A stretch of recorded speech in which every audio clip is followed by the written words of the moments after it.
हा मुख्यमंत्र्यांनी दिला काय आणि शंभूराजांनी दिला काय द्या बोला बसा हे बरोबर नाही कपिल सर. माननीय सभापती महोदय, हा त्यांनाच देऊन आजच्या पुरवणी मागण्यांवरती सभागृहामध्ये चर्चा करत असताना सन्माननीय विरोधी पक्षनेते प्रवीणजी दरेकर, सन्माननीय विधान परिषद सदस्य श्री विनायकजी मेटे, सन्माननीय सदस्य शशिकांतजी शिंदे, सन्माननीय सदस्य श्री गोपीकिशन बजोरिया, सन्माननीय सदस्य सन्माननीय सदस्य श्री जयंत पाटील, राज्यमंत्री महोदय एक मिनिट थांबा. विरोध थांबा तुम्ही जास्त बोल नका. मी उत्तर देतो तुम्हाला. द्यायचंय ना उत्तर प्रत्येक मंत्र्यांनी द्या. चल करा सुरू. ठीक.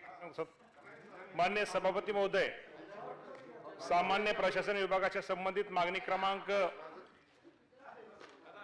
अ2 ते A5 अ7 तसेच A9 अंतर्गत बाब क्रमांक 1 ते 16 अशा एकूण 16 बाबी आहेत. सदर बाबीवरील पूरक मागण्या एकूण 303,89,11,000 एवढ्या रकमेच्या आहेत. या अनुषंगाने या चर्चेच्या दरम्यान अनेक सन्माननीय सदस्यांनी अनेक सूचना मांडल्या. त्या अनुषंगाने निश्चित प्रकारे हे काढू का योग्य ते नाही सामान्य प्रशासन नाही योग्य ते चला जरा बोलू कारवाई. आता तुम्ही बोल नका तुमच्या मनासारखं झालेलं ते कारवाई करण्यात येईल. सदर पूरक मागण्यांना मंजुरी देण्याची मी आपल्या मार्फत सभागृहास विनंती करतो. एवढा दरेकर साहेब मग त्याने तुम्ही असं मला माझ्याशी तुम्ही बोल नका. हे त्यांनी उत्तर दिलेले तुम्हाला पाहिजे ते उत्तर मिळायला पाहिजे आग्रह नाही. नेक्स्ट तुम्ही बसा. अरे बस ते देतात ना उत्तर. जे काय राहील त्याचे उत्तर द्या. चला सभापती महोदय, देतात ना उत्तर. मग तुम्ही सांगा की जे उत्तर राहिले त्याचे प्रश्न माझ्याकडे पाठवून द्या. मी उत्तर देतो. सभापती महोदय, आपल्या सांगतात आजच्या चर्चेच्या दरम्यान मीच सांगितलं ना. विरोधी पक्षनेते साहेब मीच सांगितलंय. तुम्ही जरा विरोधी पक्ष विनायक मेटेंचा अवतार धारण करू नका. द्यायचे असतात त्या संदर्भामध्ये ज्या वेळेला जे प्रश्न त्याच्याशी संबंधित आहेत अशाच प्रश्नांचे जिथे उत्तर आता नसतील तर त्याची आम्ही लेखी उत्तर तुमच्याकडे पाठवून देऊ. तेच म्हणत. चला बोला. लेखी उत्तर त्यांच्याकडे. भुसे साहेब बोला. सुरुवात करा. कृषी विभागाच्या चर्चेमध्ये भाई बरोबर नाहीये ते रेकॉर्डवर बघून तुम्हाला उत्तर देतील असं कसं म्हणतात. चला बोला भाई. लेखी उत्तर देण्याची प्रथा नाही. मंत्री महोदयांच्या जे काही शक्य आहे ते मॅक्सिमम उत्तर देणं बरोबर आहे. चला यंत्र थांबवा. प्रथा पाडणे. भुसे साहेब बरोबर. सभापती महोदय, कृषी विभागाच्या विषयावर चर्चा करीत असताना भाई नाव घेतोय ना. कपिल साहेब आता जाऊ ना पुढे. 10 दिले. विरोधी पक्षनेते प्रवीण दरेकर, माननीय विनायकजी मेटे. थांबा भुसे साहेब एक मिनिट. सभापती महोदय, कामकाजाच्या निगडीत प्रश्न उभा राहिलो. मान्य संसदीय मंत्री महोदयांनी मान्य विरोधी पक्षनेत्यांना उत्तर देताना सांगितलं की जिथे आवश्यक असेल त्या विशिष्ट बाबींच्या संदर्भात त्यांना त्या विभागामार्फत लेखी उत्तर दिली जाते. त्यामुळे त्यांनी आणि आपण ते आदेश दिले. माननीय ज्येष्ठ मंत्री जयंत पाटील यांनी सांगितले की नवी प्रथा पाडू नका. तर हे थोडस विसंगत. आपण मी आदेश दिल्यानंतर जयंतरावांनी मत व्यक्त केलं. याच्यामध्ये काही झालं नाही. बोला. चला वेळ घेऊ नका. भुसे साहेब. माननीय गोपी किशन बजोरियाजी, माननीय भाई जगताप, माननीय जयंतजी पाटील, माननीय सुरेशजी धस, रुपनावरजी, मिटकरीजी, पाटीलजी, दानवेजी, पाटीलजी, दौंडजी, राठोडजी, गिरकरजी, पोतनेशजी, लाडजी, खोतकर, माननीय सदाभाऊ खोत, डावकरेजी, पडवळकरजी, राठोडजी या सन्माननीय सदस्यांनी या चर्चेमध्ये सहभाग नोंदवला आणि अनेक सूचना त्या ठिकाणी केलेल्या आहेत. आणि म्हणून सभापती महोदय, कृषी विभागाच्या मागण्यांवर या ठिकाणी मनोगत व्यक्त करीत असताना काही सन्माननीय सदस्य महोदयांनी या ठिकाणी केंद्राने जे काही कृषी संदर्भातले जे काही नवीन 3 कायदे केले त्या संदर्भामध्ये मग या शेती कृषी विभागामध्ये प्रतिनिधित्व करणारे सदाभाऊ खोत सारख्या नेत्यांनी आपले मनोगत या ठिकाणी ठेवले.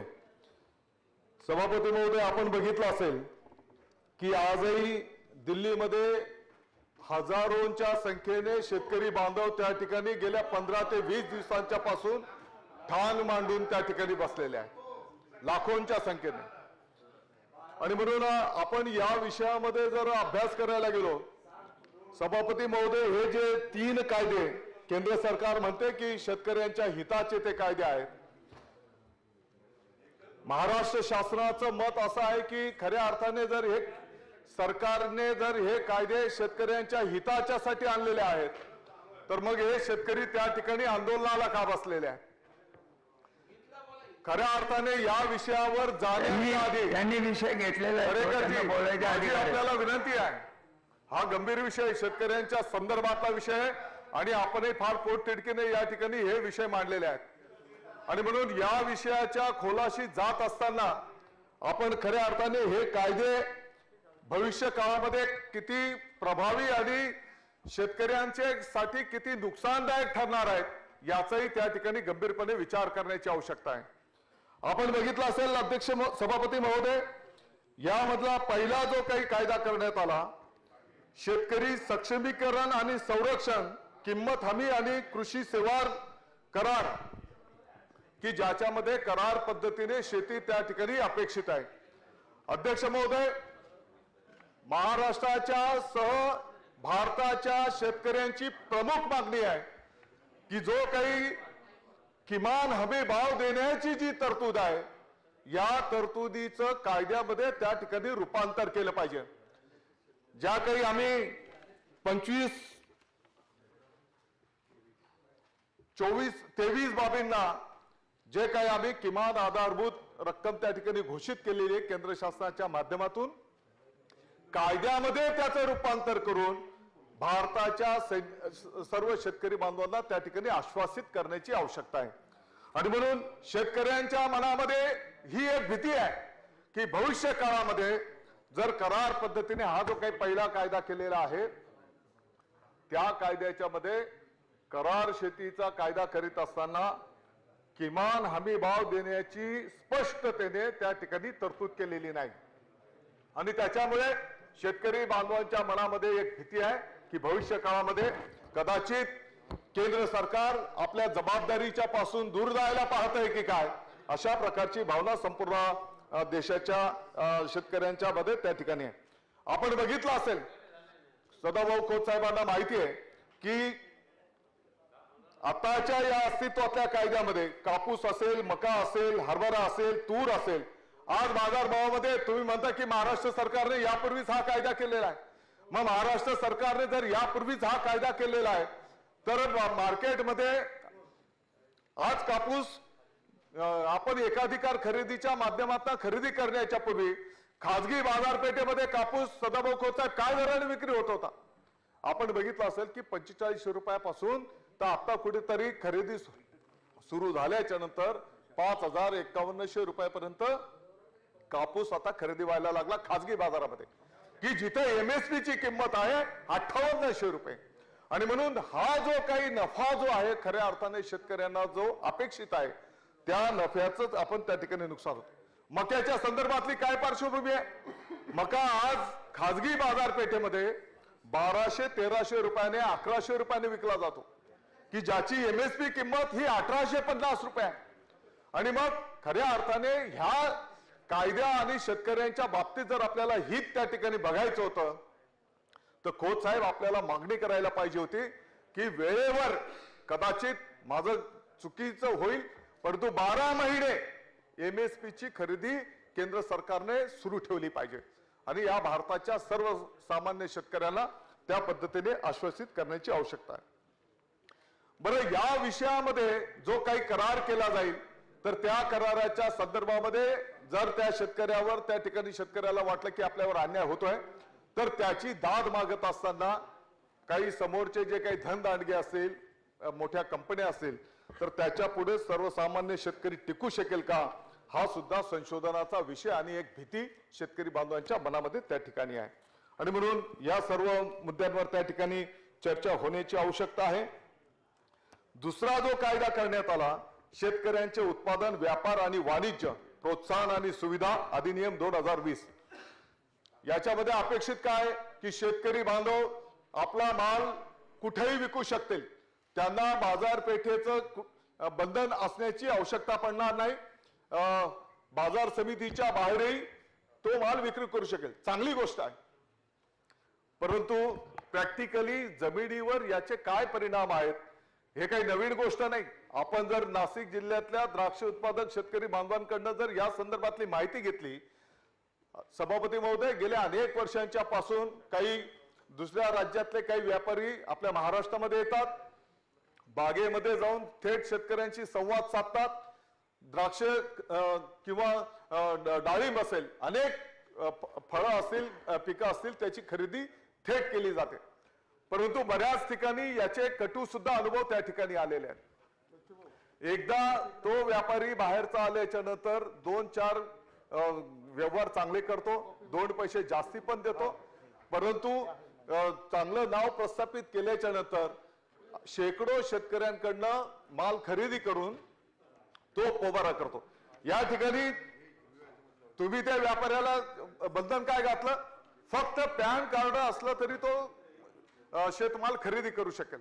मला वाटतं की फक्त पॅन कार्डवर जर कोण पण खरेदी करेल आणि उद्या शेतकऱ्यांचे पैसे जर त्या माध्यमातून बुडाले तर याची जबाबदारी कोणी स्वीकारायची.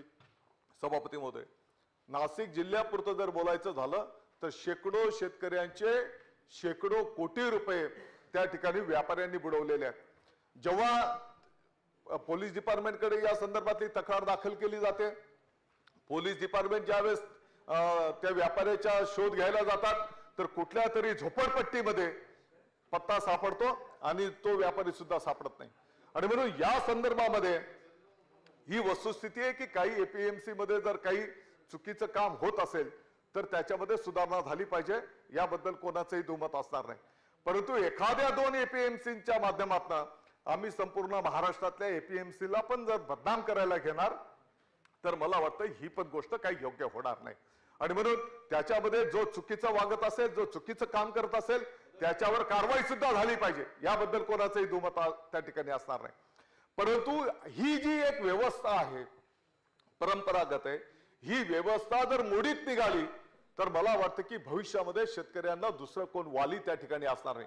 आज या ठिकाणी बिहार मधले जर आपण उदाहरणं घेतली, बिहारमध्ये एपीएमसीची सिस्टम नाही, परंतु अतिशय कष्टपूर्वक शेती केलेल्या त्या भागातल्या शेतकऱ्यांना त्या ठिकाणी दर मिळत नाही. अतिशय दर्जेदार उत्पन्न घेतलं जात आहे, परंतु एपीएमसीचा एक फोरम प्लॅटफॉर्म नसल्यामुळे त्या भागातल्या शेतकऱ्यांना त्या ठिकाणी दर मिळत नाही. आणि आज अतिशय प्रतिकूल परिस्थितीमधनं बिहारचे शेतकरी त्या ठिकाणी मार्गक्रमण करतायत. आणि म्हणून याच्यामध्येही तो जो काही व्यापारी आहे तो न्यूनतम दरानेच खरेदी केलं पाहिजे हे पण प्रावधान त्याच्यात केलेलं नाही. जरी तुम्ही थेट विक्री करणार परंतु बांधावर जरी खरेदी करण्याचं प्रावधान केलेलं असेल तरी त्याने एमएसपीच्या दरापेक्षा जास्ती दराने खरेदी केली पाहिजे, हे सुद्धा प्रावधान त्यामध्ये केलेलं नाही.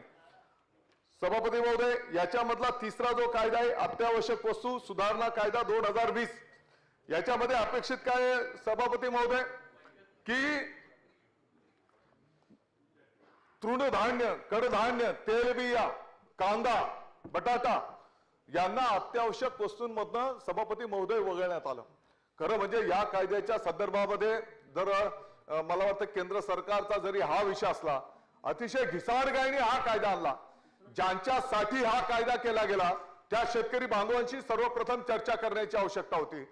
सदाभाऊ खोत सारखे या क्षेत्रामध्ये काम करणारे इथं अनेक लोकप्रतिनिधी आहेत की जे शेतकऱ्यांच्या प्रश्नासाठी सतत भांडत असतात. मला वाटतं की त्यांच्याशी चर्चा करण्याची आवश्यकता आहे.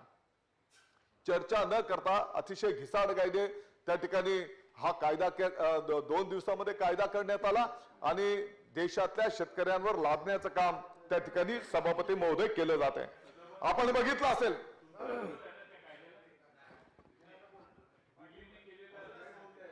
सभापती महोदय, आपण बघितलं असेल की 3 महिन्यापूर्वी हा कायदा त्या ठिकाणी संपन्न केला. कांदा महाराष्ट्रामध्ये, कांदा हा देशाच्या पातळीवर 60-65% उत्पादन कांद्याचं महाराष्ट्रात केलं जात आहे. ते बरोबर नाही. नाही, नाही, हो साहेब, ऐकून घ्या. होऊन घ्या. ते कांदा उत्पादक शेतकऱ्यांचा विरोध आहे का? कांदा उत्पादक शेतकऱ्यांना विरोध आहे का तुमचा? चला बोला. चला, सभापती महोदय, आपण बघितलं असेल की कांदा हा जीवनावश्यक वस्तूमधनं केंद्र सरकारने वगळला. चांगला निर्णय केला. सभापती महोदय, देशाच्या पातळीवर 60-65% कांदा महाराष्ट्रातनं पिकतो. अतिशय कष्टपूर्वक कांदा उत्पादक शेतकरी आपल्या राज्यामध्ये आहेत. महाराष्ट्रातनं देशातनं जो काही कांदा निर्यात होतो त्याच्या 80% कांद्याची निर्यात आपल्या महाराष्ट्रातनं त्या ठिकाणी होते. ही आपल्या महाराष्ट्राच्या साठी अभिमानाची गोष्ट आहे. आणि अशा कष्टपूर्वक कांदा उत्पादक कांदा तुम्ही नाही. पीक घेणाऱ्या शेतकऱ्यांच्या संदर्भामध्ये केंद्र सरकारने कुठेतरी सभापती महोदय 4-5 हजार रुपये दर मिळायला लागला आणि केंद्र सरकारने कांद्याला जीवनावश्यक वस्तूमध्ये टाकलं आणि त्या ठिकाणी एका दिवसामध्ये 2,000पेक्षा जास्त रकमेने कांद्याचे भाव त्या ठिकाणी कोसळले. एकीकडे तुम्ही कायदा करतात की शेतकऱ्याने किती कोणतंही पीक घ्यावं, ते कुठेही विकावं, आणि दुसरीकडे त्याच कायद्याच्या विरोधात तुमची प्रत्यक्ष वागणूक त्या ठिकाणी दिसून येते. आणि म्हणून सभापती महोदय, आपलं बोलणे काय आणि कृती काय या संदर्भामध्ये सुद्धा शेतकऱ्यांच्या मनामध्ये त्या ठिकाणी निश्चितपणे संभ्रम आहे आणि त्याचाही खुलासा होणं त्या ठिकाणी आवश्यक आहे. सभापती महोदय, एकीकडे आम्ही बोलतो की जे कोण खरेदीदार असतील त्याला अमर्याद साठा करू देणार, याच्यामध्येच प्रावधान आहे. आणि दुसरीकडे कांदा उत्पादक शेतकऱ्यांना फक्त 25 टनाची तुम्ही मर्यादा घातली आणि एक प्रकारे त्यांच्यावर दडपण आणण्याचं काम त्या ठिकाणी केलं. सभापती महोदय, भविष्य काळामध्ये जर अशा पद्धतीने तुम्ही मुठभर लोकांच्या हातामध्ये हे जर देणार असाल तर ते शेतकऱ्यांची पिळवणूक भविष्यामध्ये त्या ठिकाणी केल्याशिवाय राहणार नाहीत. आणि दर कमी करणं, जास्ती करणं, बोला. आणि म्हणून सभापती महोदय, अनेक त्यांना उत्तर त्या ठिकाणी द्यायचं होतं, परंतु जसं तुम्ही खोत साहेब, तुम्ही माननीय शरद पवार साहेबांचं पुस्तक त्या ठिकाणी वाचून दाखवलं. मी सध्या तुम्हाला अतिशय नम्रतेने, माझी लेवल नाही त्या पातळीवरची बोलण्याची, परंतु भारताचे पंतप्रधान माननीय नरेंद्र मोदी साहेबांच्या क्लिप्स या क्षणाला पण मी तुम्हाला पाठवू शकतो. मला चांगलं आठवत आहे, धुळ्याच्या लोकसभेच्या प्रचारार्थ जेव्हा नरेंद्र मोदी साहेब धुळ्याला आले होते त्या भागामध्ये कापूस उत्पादक शेतकरी मोठ्या प्रमाणात आहेत. माननीय पंतप्रधान नरेंद्र मोदी साहेबांनी त्या ठिकाणी शेतकऱ्यांना संबोधित करीत असताना सांगितलं होतं की इथे मोठ्या प्रमाणात कापूस पिकतो आणि तो गुजरातमध्ये जातो. मग कापसावर प्रक्रिया करणारे उद्योग याच भागात झाले पाहिजे आणि त्याच्यासाठी आमचं सरकार काम करेल. मला दुःख होतं या गोष्टीचं सांगताना. 6 वर्ष झाले परंतु एकही प्रकल्प कापूस उत्पादक शेतकऱ्यांच्या भागामध्ये केंद्र शासनाच्या माध्यमातून त्या ठिकाणी आलेला नाही. मला चांगलं आठवतंय, निफाडच्या सभेमध्ये माननीय पंतप्रधान नरेंद्र मोदी साहेबांनी कांदा उत्पादक शेतकऱ्यांना भाषित करताना सांगितलं की याच महाराष्ट्राचा कांदा आम्ही खातो आणि म्हणून कांदा उत्पादक शेतकऱ्यांशी आम्ही प्रतारणा करणार नाही. परंतु त्याच कांदा उत्पादक शेतकऱ्यांना 2 पैसे मिळायला लागले आणि निर्यात बंदीचा घोषणा त्या ठिकाणी करून कांदा उत्पादक शेतकऱ्यांच्या जखमेवर मीठ चोळण्याचं काम त्या ठिकाणी केलंय. आज कांदा उत्पादक शेतकऱ्यांना फक्त 500-700 रुपयाच्या पासून तर 1000-1500 रुपयाचा दर मिळतोय. या संदर्भामध्ये मला अपेक्षा आहे की खऱ्या अर्थाने ही निर्यात बंदी उठवण्याच्यासाठी आपलं सगळ्यांनी त्या ठिकाणी प्रयत्न केले पाहिजेत की जेणेकरून त्या शेतकऱ्यांना 2 पैसे मिळू शकतील. आणि म्हणून ठीक आहे, आता ज्या भूमिकेत माणूस जातो ती भूमिका कदाचित तुमचा काही अडचणी असतील त्याच्यामुळे त्या मांडाव्या लागत असतील, परंतु आपण बघितलं असेल की आज दिल्लीमध्ये जे काही लोक बसलेले आहेत, शेतकरी बांधव मोठ्या प्रतिकूल परिस्थितीमध्ये 15-20 दिवसांपासून लाखोच्या संख्येने सभापती महोदय शेतकरी बसलेले आहेत. काही लोक बोलतात की त्याच्यामध्ये चीन आणि पाकिस्तानचा हात आहे, काही लोक बोलतात की त्याच्यामध्ये अतिरेकी घुसलेले आहेत. सभापती महोदय, ज्या लोकांची मानसिकता शेतकऱ्यांच्या प्रति रडतात साले शेतकरी असे बोलण्याची ज्यांची मानसिकता आहे त्यांच्याकडनं तुम्ही दुसऱ्या काय अपेक्षा करू शकतात. आणि सभापती महोदय, याचे अतिशय दूरगामी परिणाम भविष्य काळामध्ये त्या ठिकाणी होतील. मला वाटतं की त्याच्यासोबतच आपण जे काही इतर मुद्दे उपस्थित केलेले आहेत, अतिवृष्टीमुळे पुरामुळे जे काही नुकसान झालंय त्या संदर्भामध्ये आपण बघितलं असेल की यापूर्वीच्या काळामध्ये साधारणतः 6,800 रुपयाने मदत दिली जायची. मला अभिमान वाटतो माननीय मुख्यमंत्री महोदय आणि महाविकास आघाडीच्या सरकारच्या माध्यमातून महाराष्ट्राच्या इतिहासामध्ये पहिल्यांदा 10,000 रुपये प्रति हेक्टर आणि फळ पिकांच्यासाठी 25,000 रुपये प्रति हेक्टर याप्रमाणे नुकसान भरपाई देण्याचा निर्णय त्या ठिकाणी केला गेला आणि त्याची अंमलबजावणी सुद्धा त्या ठिकाणी सुरू आहे. मला अभिमान वाटतो की महात्मा ज्योतिराव फुले कर्जमुक्ती योजनेच्या माध्यमातून या भारत देशाच्या संपूर्ण देश पातळीवरची ही पहिली कर्जमुक्तीची योजना आहे की कमीत कमी कालावधीमध्ये जास्तीत जास्त शेतकरी बांधवांना त्या ठिकाणी लाभ देण्याचा प्रयत्न करण्यात आला. कोरोनाचं भीषण संकट असताना सुद्धा केंद्र सरकारने काही मदत केलेली नसताना सुद्धा मला सांगायला अभिमान होतो की 31 लाख शेतकरी बांधवांना 19,500 कोटी रुपये त्यांच्या खात्यावर वर्ग करण्याचं काम त्या ठिकाणी करण्यात आलं. आणि म्हणून नुसतं बोलायचं आणि कृती करायची नाही. आता अनेक माझ्या सदस्य महोदयांनी सांगितलं की अशी योजना केली होती, इतकं तरतूद केली होती, मग गेले कुठे पाठीमागच्या काळातले पैसे? आणि म्हणून खऱ्या अर्थाने प्रत्यक्ष कृतीमधून आपण बघितलं असेल अतिवृष्टीमुळे ज्या काही शेतकरी बांधवांचं नुकसान झालं, सभापती महोदय त्या 10,000 कोटी रुपयांच्या ते तुम्ही काढलेल्या विषयावर बोलत नाहीये, रुपयांच्या तुमच्या विषयावर बोलत नाहीये. तुम्ही खाली बसा. 3,000 कोटी शेतकरी बांधवांच्या नावावर करण्याचं काम महाविकास आघाडी सरकारच्या माध्यमातून त्या ठिकाणी संपन्न करण्यात आलेलं आहे. सभापती महोदय, निसर्ग चक्रीवादळ आलंय, सततचा पाऊस पडला. केंद्र सरकारकडे आम्ही 4 वेळेस विनंती केल्या, परंतु केंद्र सरकारने या महाराष्ट्राच्या शेतकरी बांधवांकडे ढुंकून सुद्धा बघितलं नाही, साधं पथक सुद्धा पाठवलं नाही. आम्ही केंद्र सरकारची वाट न पाहता 6 ते 7,000 कोटी रुपये शेतकरी बांधवांच्यासाठी आमच्या महाविकास आघाडी सरकारने त्या ठिकाणी मंजूर केले आणि त्यांच्या खात्यावर वर्ग करण्याची सुद्धा प्रक्रिया त्या ठिकाणी पूर्ण करण्याचं काम सुरू आहे. काही पिकांवर रोग आल्याच्या संदर्भामध्ये काही सूचना आहेत. सोयाबीनचे बियाणं त्या ठिकाणी काही ठिकाणी चुकीचं निघालं, या संदर्भातल्या सूचना आहेत. निश्चितपणे या मला सांगा, ही पण वस्तुस्थिती आहे की मोठ्या प्रमाणात सोयाबीनच्या संदर्भामध्ये चालू वर्षाला तक्रारी आल्या, परंतु त्याची गंभीर दखल सरकारने त्या ठिकाणी घेतली. दादासाहेब एक मिनिट, विरोधी पक्ष नेते जरा लक्ष द्या. विधानसभेचं कडनं मला असं कळतंय की कदाचित आपल्या आधी त्यांची समाप्ती होईल. आता विषय असा आहे की बिल क्रमांक मला वाटतं नाही याचा दिशा 51 त्याच्यात विधानसभेकडनं असा निर्णय झालेला आहे की ते जॉईंट सिलेक्ट कमिटीकडे पाठवायचं. तरी हे वाचून टाकतो मी, त्याला परवानगी द्या, नावं सकट मी वाचून टाकतो. विधानसभेकडनं संदेश आला आहे की सचिव संदेश वाचून दाखवतील. वाचा. दिनांक 15 डिसेंबर 2020 रोजी झालेल्या बैठकीत संमत केलेल्या खालील प्रस्ताव विधान परिषदेच्या सहमतीसाठी महाराष्ट्र विधानसभेच्या नियमातील नियम 129 व 198(2) अन्वये पाठवण्याचा मला निर्देश देण्यात आला आहे.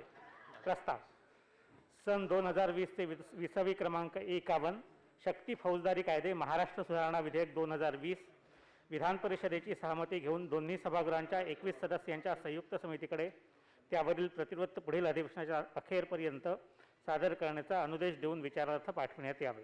प्रभारी मंत्री महोदय, दिनांक 15 डिसेंबर 2020 रोजी विधानसभेने संमत केलेल्या पुढील प्रस्तावास सभागृहाने अनुमती द्यावी असा प्रस्ताव मी आपल्या अनुमतीने मांडतो.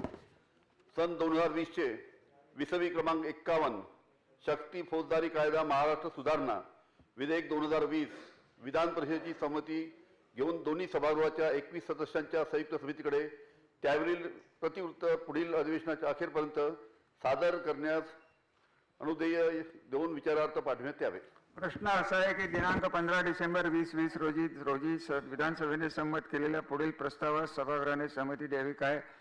सन 2020 से 20वी क्रमांक 51 शक्ती फौजदारी कायदे महाराष्ट्र सुधारणा विधेयक 2020 विधान परिषदेची सहमती घेऊन दोन्ही सभागृहांच्या 21 सदस्यांच्या संयुक्त समितीकडे त्यावरील प्रतिवृत्त पुढील अधिवेशनाच्या अखेरपर्यंत सादर करण्याचा आदेश देऊन विचारार्थ पाठवण्यात यावे.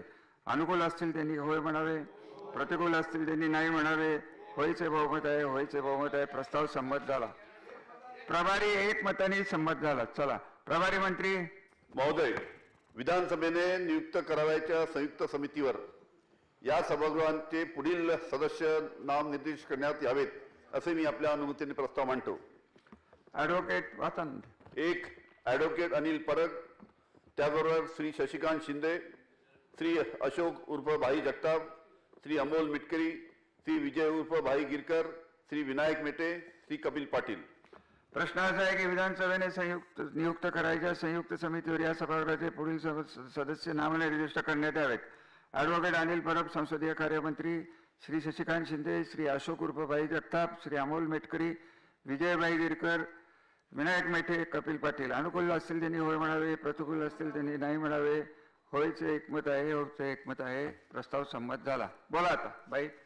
हे बाई तुमचं झालंय का दादासाहेब? अहो थांबा, राज्यमंत्री मध्ये एवढे घाई का झाली? बोलू शकतो. नाही नाही नका बोलू, मुद्द्यावर बोला.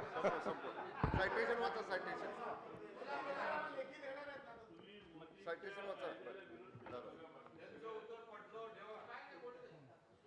सकाळी झालं तेवढं बटल्यावर बाद झालं की. आणि म्हणून सभापती महोदय, पान क्रमांक 32 व 33 वरील मागणी क्रमांक D3 बाब क्रमांक 46 ते 49 वर सादर करण्यात आलेल्या सन 2020-21 या आर्थिक वर्षाच्या रुपये 1113.50 कोटीच्या पुरवणी मागण्या सभागृहाच्या मान्यतेसाठी सादर करण्यात आलेल्या आहेत. त्यास मान्यता देण्याची आपणामार्फत मी सभागृहास विनंती करतो. गृहराज्यमंत्री. मान्य सभापती महोदय, वित्त विभागाच्या मागणी क्रमांक G04 मधील बाब क्रमांक 69 व 70, मागणी क्रमांक G05 मधील बाब क्रमांक 71 व मागणी क्रमांक G06 मधील बाब क्रमांक 72 व 73 अशा एकूण अनुदानाच्या रुपये 3,03,00,000 फक्त एवढ्या रकमेच्या पुरवणी मागण्या मंजुरी देण्याची आपल्या मार्फत मी सन्मान्य सभागृहाला विनंती करत आहे. दुसरे विभाग अध्यक्ष महाराज. सन्मान्य सभापती महोदय, नियोजन विभागाच्या बाब क्रमांक 148 ते 162 या पुरवणी मागण्यांच्या एकूण रक्कम रुपये 579 कोटी 65 लाख फक्त एवढ्या रकमेच्या पुरवणी मागण्यांना मंजुरी देण्याची मी सभागृहाला विनंती करत आहे. सन्माननीय सभापती महोदय, सन 2020-21 या वर्षाकरता राज्य उत्पादन शुल्क विभागाशी संबंधित पूरक मागणीतील मागणी क्रमांक B2 बाब क्रमांक 24 रक्कम रुपये 3,90,84,000 फक्त रकमेची पूरक मागणी सदर पूरक मागणी मंजूर करण्याची मी आपल्या मार्फत सभागृहाला विनंती करत आहे. सन्माननीय सभापती महोदय, गृह विभागाशी संबंधित बाब क्रमांक 17 ते बाब क्रमांक 23 व बाब क्रमांक 27 ते बाब क्रमांक 29 तसेच बाब क्रमांक 33 व बाब क्रमांक 34 अशा एकूण 12 पुरवणी मागण्या सदर लाक्षणिक पुरवणी मागणीची रक्कम रुपये 123 कोटी 2,06,000 एवढी आहे. सदर पूरक मागण्यांना मंजुरी देण्याची मी आपल्या मार्फत सभागृहाला विनंती करत आहे. सन्माननीय सभापती महोदय, कौशल्य विकास रोजगार व उद्योजकता विभागाच्या सभागृहात सादर केलेल्या पुष्ट क्रमांक 164 व 165 वरील मागणी क्रमांक ZA2 मधील बाब क्रमांक 223 व 224 अशा एकूण 2 पुरवणी मागण्या आहेत. त्यापैकी बाब क्रमांक 223 पुरवणी मागणीची रक्कम रुपये 5,53,22,000 फक्त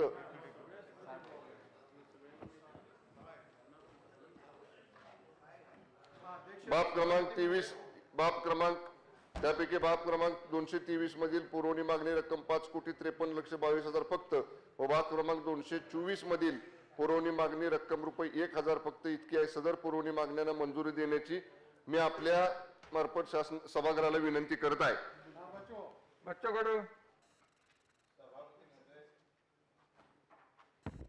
सभापति महोदय, 15 साल मैं सवाल करता था, आज जवाब देने आया हूं. ये ठाकरे की सरकार है, सेठ जी की कोई गुलाम नहीं. मजदूर और किसान की बात रखते हैं. या याच्यात गोपीधनजी परवडकर साहेब, आपण पहिले तुमच्यापासून सुरुवात करतो. तुमच्या सरकारनं उत्तरच देतो, उत्तरच ते 5-6 खात्याचं उत्तर एकत्रित देतो. 5 मागण्या मांडावं लागेल.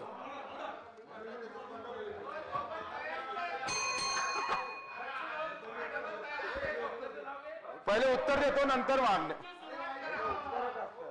आपल्याला कदाचित गोपीचंदजी आपल्याला माहित नसेल, जानकरजी आपल्याला माहित नसेल, तुम्ही सुद्धा सत्तेत होते. घोषणा 1000 कोटीची झाली, तरतूद 500 कोटीची झाली, आणि तुम्ही किती पैलवान आहे याच्यामध्ये, खर्च 1 रुपये केला नाही. 1001 रुपया सुद्धा खर्च केला नाही. रेकॉर्ड आहे आमच्याजवळ. आता हे सरकारनं 130 कोटीची तरतूद केली आणि 5 ते माझ्याजवळ नोंद आहे 130 कोटी रुपये या 6 महिन्यात खर्च केल्याशिवाय राहणार नाही. ज्या धनगर समाजाला ज्यांनी फक्त वाऱ्यावर फिरवलं, हे सरकार ठाकरेचं सरकार, आम्ही सांगतोय पुऱ्या ठाकूर के साथ, धनगरों के साथ खडी रहेंगी. म्हणून तुम्ही दिलेला उत्तर प्रश्न अतिशय चुकीचा आहे, बनवा बनवीचा आहे. बनवा बनवीच्या पक्षात राहू नका अशी विनंती करतो अध्यक्ष महोदय. आणि म्हणून मी विचार करून त्यांना उत्तर, तुम्ही द्या ना उत्तर. पण अध्यक्ष कशी घेणार तुम्ही उत्तराला? आणि म्हणून पहिल्यांदा बनवा बनवी हा शब्द मी काढून टाकणार आहे. बनवा बनवी हा शब्द बस. बसा काय 40,243 समोर नमूद केलेल्या एकूण 308 कोटी 36 लाखाच्या इतक्या रकमेची पुरवणी मागणीस मंजूर करावं, हे तुम्हाला दिलेलं उत्तर आणि हे मागणीचं मी तुम्हाला दुसरा कामगाराचा. अध्यक्ष महोदय थांबावं जरा, बच्चू साहेब. हो कडू साहेब, हा बोला. आहे माझी विनंती आहे, त्यांचा अधिकार आहे तो, त्यांनी रिप्लाय देत आहेत, त्याच्यामध्ये 100% टीका करावी, काय करू, परंतु तुम्ही ज्या बाबी मांडायच्या त्या तर मांडा ना अगोदर. ते मांडतायत ना, तुम्ही ऐकून घ्या. मांडतायत ते, बसा खाली. मांडा मांडा मांडा मांडा, बसा खाली. अध्यक्ष महोदय, कामगार विभागाच्या क्रमांक 4 अंतर्गत सन 2021 या वर्षाकरिता 3,000 कोटी एवढ्या लक्षणिक पुरवणीची मागणीची बाब क्रमांक 15, 115, 116, 115 सभागृहास मंजुरी करण्यास मी आपल्या माध्यमातून विनंती करीत आहोत. पुढे 3,000 रुपये. 3,000 फक्त. सभापती महोदय, धस साहेबांनी याच्यावर प्रश्न उपस्थित केला होता का ऊसतोड कामगाराचा विषय. पण मला अतिशय दुःख वाटतं धस साहेब, आपल्यासारखा अतिशय या सगळ्या मंत्री महोदय, तुम्ही सदस्यांची नावं न घेता, त्यांना उत्तर न देता, आपल्या विभागाच्या ज्या मागण्या आहेत त्या मांडाव्यात आणि माझ्याकडे बघून बोला, कोणाची नावं घेऊ नका. आणि ऊस तोड कामगारांना कुठेही आम्ही पाहतोय वाऱ्यावर सोडला जाणार नाही. आमचे कामगार मंत्री वळसे पाटील साहेब आहे, आणि आता कायदा नाही, कायदा तुम्ही कायदे केले, पण केलं काय? आपण काय केलं? अध्यक्ष महोदय, आपण नीलमताई गोरे यांच्या अध्यक्षतेखाली समिती निर्माण झाली आणि सन्मान आमचे गोपीनाथजी मुंडे यांच्या नावानं आता ऊसतोड कामगार महामंडळ तयार झालेला, अतिशय चांगल्या पद्धतीनं या संदर्भात योजना आखल्या जाणार. आणि मी सांगतोय नवीन जात आणि ज्याचा घाम गळतं आणि ज्याचं रक्त आटतं त्याच्यासोबत हे सरकार बेमानी केली ना करणार नाही. तुम्ही केली असणार, पण आम्ही ते करणार नाही आणि ते होऊ देणार नाही. कारण वळसे पाटील साहेबांच्या नेतृत्वात आणि धनंजय मुंडे यांच्या खऱ्या अर्थानं त्या महामंडळाच्या माध्यमातून या ऊसतोड कामगारांना तुम्ही फक्त प्रश्न उपस्थित करा, लेकिन जवाब के साथ योजना भी उतनी ताकत से तैयार होंगी. पण आपण त्या अध्यक्ष महोदय दुसरे शिक्षण विभागाच्या काही मागण्या आहे. कृषी विभागाने आपण इथे प्रश्न उपस्थित केला होता विरोधी पक्ष नेते साहेबांनी शिक्षण विभागाच्या संदर्भातला. अध्यक्ष सभापती महोदय, का शिक्षणाची फी दिली नाही तर त्याला परीक्षेला बसू देत नाही, ही वस्तुस्थिती आहे. आणि मग ही काय आज आहे का? या सभागृहाच्या मंत्रालयाच्या बाजूनं 2-2 किलोमीटर अंतर असणाऱ्या शाळा सुद्धा कित्येक आपल्या 5 वर्षात सुद्धा आम्ही प्रश्न उपस्थित केले होते, आंदोलन केलं अध्यक्ष सभापती महोदय, पण कारवाई झाली नाही. आणि हे सरकार पहिलं सरकार आहे. तुम्ही काय आपण काय हिंगणघाट बोलताय? आपण ते 15 जे त्यांच्या तुम्हाला ऐकत खाली नसलेलं असणारी तुम्ही काय शाळेवर करू शकता? 4.5 कोटी रुपयाची वसुली केली आणि ही पहिली कारवाई या राज्यामध्ये आहे. मग त्यांच्या हरकत ऐकूया आपण. पद्धतीचा मुद्दा आहे. असं आहे की मागे काय केलं काय नाही केलं, अरे ते मागं करण्यासाठी तुम्हाला इथे बसवलं का? तुम्ही आता आहेत ना अधिकारावर, तुमचा अधिकार घेऊन वापरा ना.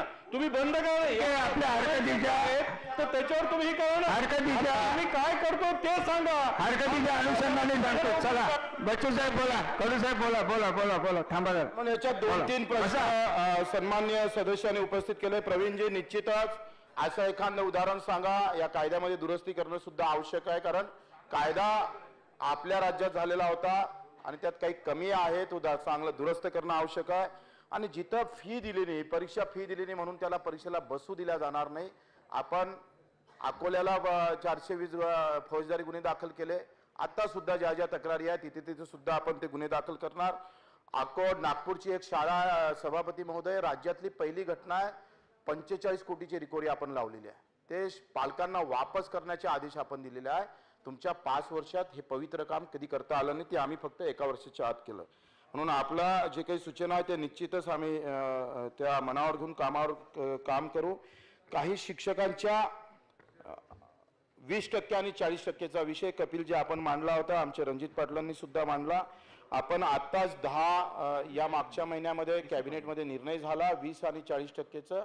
आम्ही सांगतोय का आपण सर्वांनी मेहनत घेतली, 1 महिन्याच्या आत त्याच्या खात्यावर पैसे गेल्याशिवाय राहणार नाही. हा कॅबिनेटने निर्णय सुद्धा घेतला आणि ते झाल्याशिवाय राहणार नाही. अपघाताच्या बाबतीत सुद्धा काही विषय इथं मांडले का ज्या शिक्षकांचं 10 वर्षाच्या अटीवर जे अपघात झाला तर 10 लाख त्याचा सानुग्रह अनुदान भेटतं. ती अट निश्चितच मला वाटतं अन्यायकारक आहे, ते काढल्या जाणं आपण काढणार आहोत. कामगाराच्या बाबतीत मी विसरलो होतो का नवीन कायदे केंद्रानं आणले होते आणि मला वाटतं ते पुन्हा काळे कायदे आमच्या सगळ्या कामगारावर ते लागू नये, कारण कामगार त्या कायद्यामध्ये दुर्बीण लावून पाहावं लागतं. भाई जगताप आपण सुद्धा बोलले. निश्चितच मला वाटतं हे जेव्हा आपण कायदे करू, जेव्हा संहिता बनवू, तेव्हा तुमचा सगळ्यांच्या संघटनेचा विचार करूनच आपण समोर जाणार आहोत. जरी केंद्रानं जरी अन्याय केला तरी राज्य मात्र कामगारावर अन्याय होऊ देणार नाही, याचं निश्चित आपल्याला सांगतोय. आपण शालेय शिक्षणाच्या बाबतीत अजून 2-3 आपण रात्रीच्या शाळेबाबतीत बोलले होते. रात्रीच्या शाळेबाबतीत सुद्धा आता आमच्या मंत्री महोदयाकडे हे प्रस्ताव गेलेला आहे. त्याच्यावर नवीन धोरण तुम्हाला सगळ्यांना विचारून लगेच आपण घेऊ, कारण शाळा महत्वाची आहे, शिक्षण महत्वाचं आहे. शिक्षण हे वाघिणीचं दूध आहे असं बाबासाहेब आंबेडकरांनी म्हटलं. आणि ते रात्री काय बेरात्री काय ते दिल्याशिवाय राहणार नाही. त्या बाबतीत निश्चितच एक चांगलं धोरण आपण समोर आणणार आहोत. सभापती महोदय, मानधनाच्या बाबतीत, शिक्षक मानधनाच्या बाबतीत म्हटलं होतं का जे शिक्षण सेवक आहे त्यांना 6,000 रुपये मानधन मिळतं आणि मग ते अतिशय कमी आहे. किमान कायदा आपण पाहतोय का कामगारांना सुद्धा 8,000 रुपये त्याला दिले पाहिजे. किमान वेतन कायदा आता 18,000 झाला तर किमान तेवढे तरी त्या शिक्षण सेवकाला भेटले पाहिजे. या बाबतीत सुद्धा आपण तुमच्या सगळ्यांच्या मीटिंग घेऊन समोर जाऊया.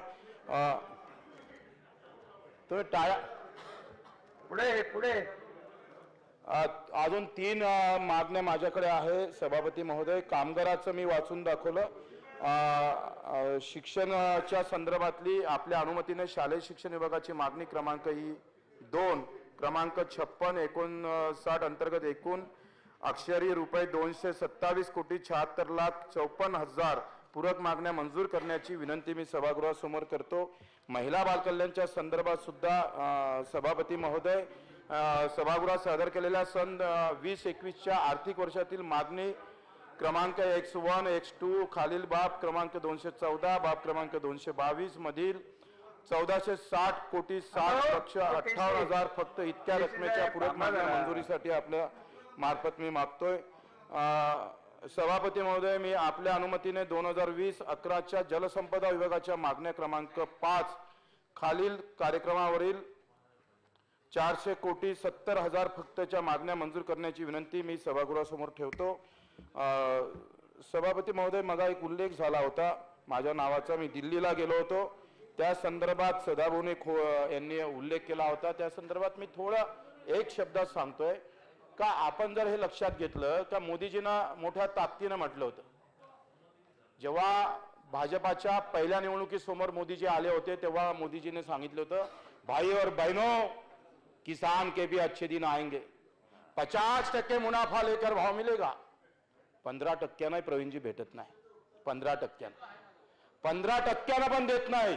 राज्य सरकारनं कापसाच्या भावाची शिफारस 7,750 रुपयाची केली आणि केंद्रानं भाव जाहीर केले फक्त 5,550. 2,500 रुपये पर क्विंटल मागा आमचं लुटलं तुम्ही. आपण जे भाव 15% आणि म्हणून या मुद्दा म्हणून नाव घेतलं म्हणून मी स्पष्टीकरण देतो. ठीक आहे, चला. सभापती महोदय, बाब क्रमांक 191 ते बाब क्रमांक 204 मध्ये समाविष्ट आदिवासी घटक कार्यक्रम खर्चाच्या एकूण रुपये 524,13,13,000 एवढ्या रकमेच्या पूरक मागण्या मंजूर करण्यासाठी मी आपल्या माध्यमातून सभागृहास विनंती करीत आहे. धन्यवाद. ठीक आहे, मुंडे साहेब आपल्याला बोलायचं आहे का? मुंडे साहेब थांबा. मला काय कळत नाही. ह्या मी एवढे राज्यमंत्री बघितले. 1 मिनिट मुंडे साहेब, मी राज्यमंत्री होतो एकेकाळी, परंतु घाई झालेले राज्यमंत्री ह्याच सरकारमध्ये बघायला मिळतात. आले की लगेच पळतात. काय भानगड? जरा शांतपणे बसा तुम्ही.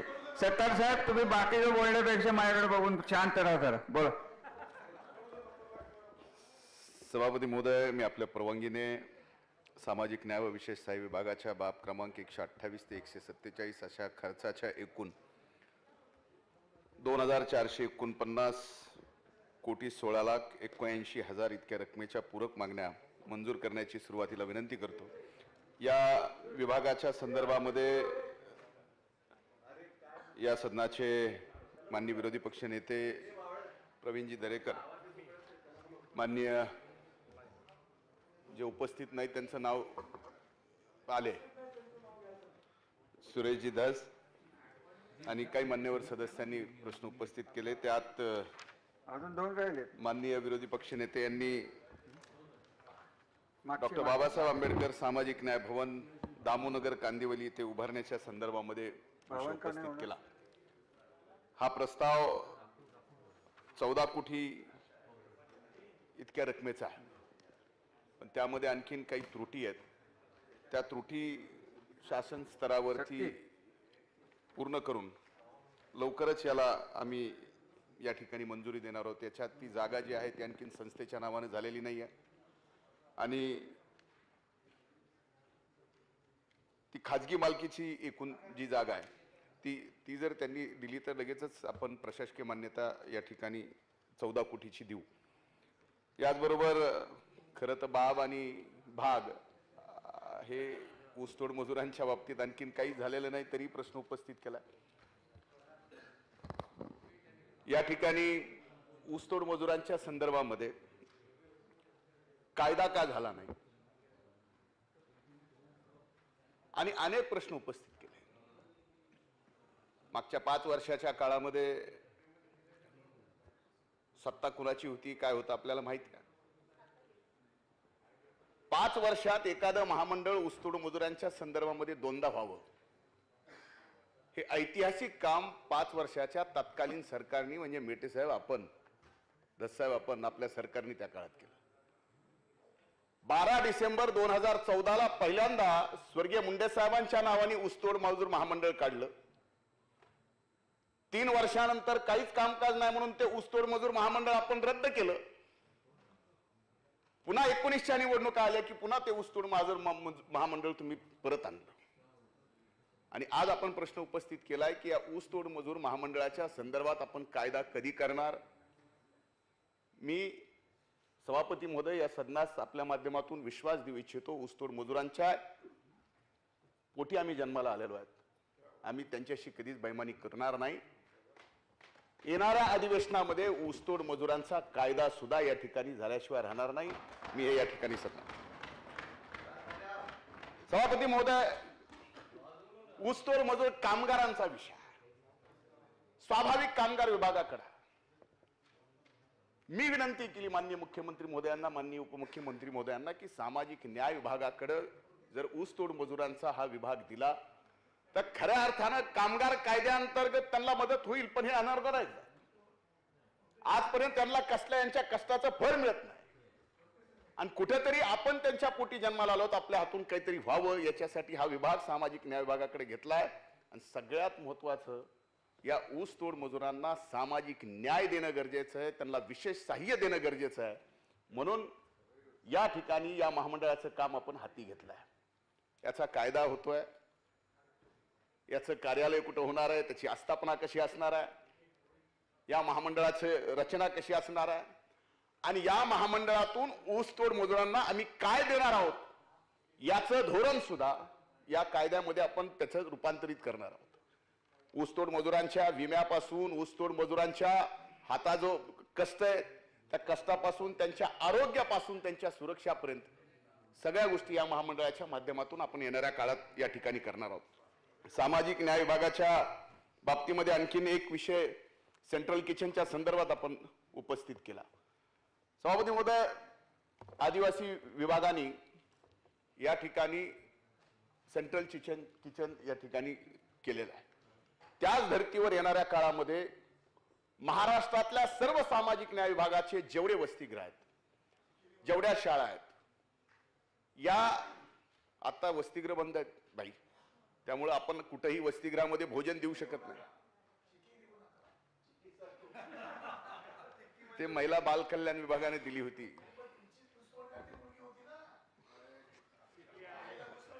जयंतराव बोलून द्या, मेटांचा अवतार बाई करू नका. बाई माणसामध्ये फरक असतो. व्यक्ती आणि त्यांची रूप या सगळ्या गोष्टी. जयंतराव बोला, इकडे बघा. सभापती महोदय, सेंट्रल किचनच्या बाबतीमध्ये सामाजिक न्याय विभाग हा अतिशय गांभीर्याने विचार करते. येणाऱ्या काळात म्हणजे ज्या मुंबईच्या वसतिगृहामध्ये जे जेवण मिळतं, जे डाएट आपल्याला सांगितलेलं आहे, त्या डाएट प्रमाणे अगदी रिमोट प्लेसच्या कुठल्याही सिरोंच्या सारख्या तालुक्यामध्ये सुद्धा त्याच दर्जेचं जेवण देण्याच्या संदर्भातली एक सेंट्रल किचनची व्यवस्था येणाऱ्या काळामध्ये सामाजिक न्याय विभाग निश्चित करणार आहे. मी आपल्या माध्यमातून विनंती करतो की या मागण्यांना आपण चला. अहो असं कसं तुम्ही, नाही, अहो हे काय चाललंय तुमच्या दोघांचं? एकदा हे उभं राहिलं की त्यांनी उभं राहायचं, खाली बसत. हे बघा, विरोधी पक्ष नेत्यांना पूर्ण अधिकार आहेत बोलायचे.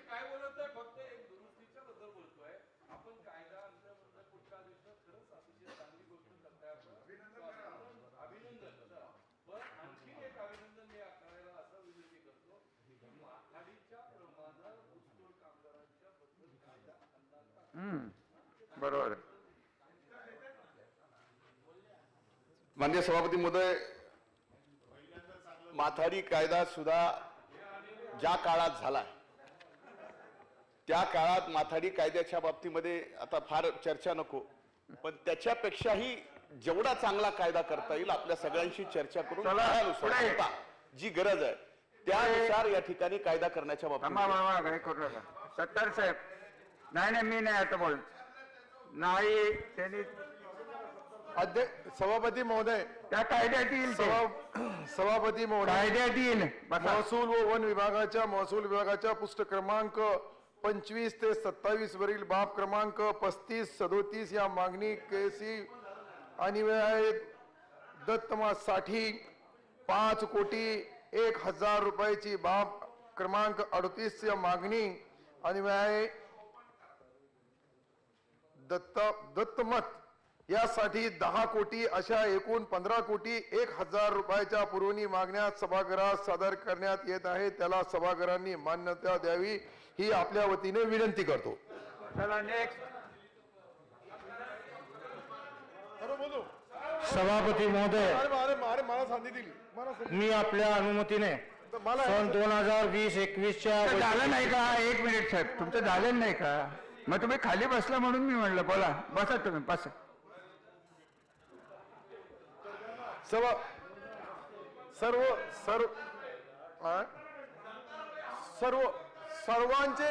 सर्वांची नावं घेतली तर आदेश सभापती महोदयाने आदेश दिलेला आहे का नावं घेऊ नका, म्हणून सर्व सन्माननीय सदस्यांनी ज्यांनी ज्या सूचना मांडल्या पुढच्या भविष्यामध्ये यांच्या सूचनेचा विचार. Very good. चला यड्रावकर साहेब बोला. आणि खाली बसा. शिंदे साहेब, आज तुम्ही सत्ताधारी. ग्राम विकास विभागाच्या पुस्तक क्रमांक 85 ते 87 वरील माफ क्रमांक 120 123 साठी प्रस्तावित 827 कोटी 30 लक्ष 20,000 रुपये एवढ्या खर्चाच्या पूरक मागण्यास मंजूर करण्यात याव्या ही सभागृहाला मी विनंती करतोय. अजून एक थांबा, त्यांना बोलून द्या. विशेष आहे महसूल खात्याच्या माध्यमातून मगाशी मांडला गेला साहेब. सभापती महोदय, या दत्ता. महाराष्ट्राच्या सगळ्या क्लस्टर बंद आहे. राज्य सरकारने पॉलिसी घ्यायची 6 महिने झाले अजून पॉलिसी ठरवत आहेत. त्याचा फार मोठी अडचण आहे. त्यामुळे त्याचा निर्णय महसूल वाढवायचा आहे परंतु परवानगी देत नाही अशी परिस्थिती काय निर्णय घ्यायला हे बरोबर आहे. पर्यावरणाच्या बाबतीत त्याच्या बाबतीत केंद्रीय पर्यावरणची कमिटी वेगळी आहे, आपल्या राज्याची वेगळी आहे. या दोघांचे मुदतवाढीमुळे हे थांबलेलं आहे परंतु लवकरात लवकर हा निर्णय तातडीने घेण्यात येईल. आपण जे मागण्या पुढच्या उत्तर द्या. विशेष सहाय्य विभागाच्या कार्यक्रम खर्चास माफ क्रमांक 138 141 अशा खर्चास एकूण 1375 कोटी रुपये इतके रकमेच्या पूरक मागण्या मंजूर करण्यासाठी सभागृहास मी आपल्या माध्यमातून विनंती करत आहे. एकच राहिलं सर्व एकत्रित नाही. अरे एक राहिलं ना. अरे एक मिनिट आहे का ना. अरे बंद्र थांबा हो यार. हे डिस्टर्ब करत असते. मला संरक्षण द्यावं सभापती महोदय. बंदरे विभागाच्या संबंधित माप क्रमांक 3132 अन्वये एकूण 02 पुरवण्या मागण्या करण्यासाठी सदर पुरवणी मागणी एकूण रकमेच्या 300 लक्ष रुपये 3 कोटी 19 लक्ष रुपये इतक्या मागण्या आपल्या माध्यमातून सभागृहास मी विनंती करत आहे. चला यड्रावकर साहेब. सभापती महोदय, मी आपल्या अनुमतीने सन 2020-21च्या वैद्यकीय शिक्षण औषधी द्रव्ये अन्न औषध प्रशासन विभागातील मागणी क्रमांक S1 खाली कार्यक्रमाअंतर्गत खर्चाच्या बाब क्रमांक 190 अशा खर्चाच्या एकूण 14 कोटी 18,40,000 तरतुदीच्या पूरक मागण्या मंजूर करण्याची विनंती आपल्या माध्यमातून सभागृहास करतो. दत्तात्रय भरण तुमचं आहे का अजून? हा पुढचा. सभापती महोदय, मी आपल्या अनुमतीने वस्त्रोद्योग विभागाच्या पृष्ठ क्रमांक 151 वरील बाब क्रमांक 207 ते 208 साठी प्रस्तावित एकूण रुपये 5,27,54,000 एवढ्या खर्चाच्या पूरक मागण्या मंजूर करण्याबाबत सभागृहास आपल्या माध्यमातून विनंती करतो.